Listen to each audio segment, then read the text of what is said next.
Ang mahirap na buhay sa isang isla. Dito ay napakahirap ng buhay na ang tanging pangisda lamang ang kanilang hanap buhay at ang pagbubundok.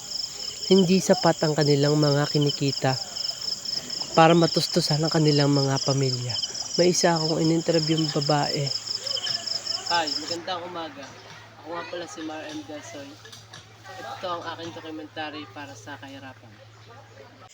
Hindi madali ang buhay, pero kailangan nating magpatuloy.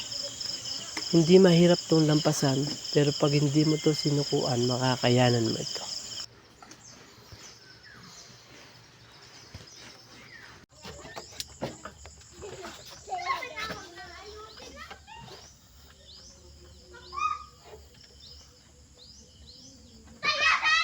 Narito ang mga ilang katanungan para sa kahirapan.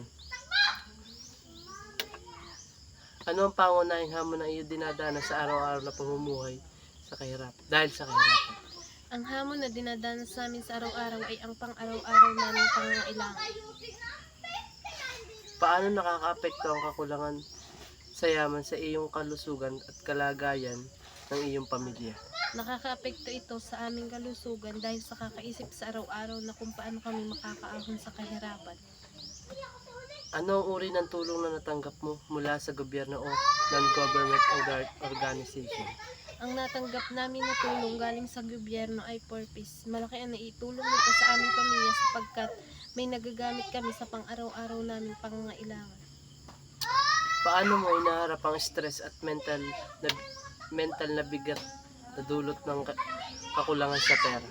Hinaharap namin ito sa paggawa ng paraan kung paano namin kakaharapin ito.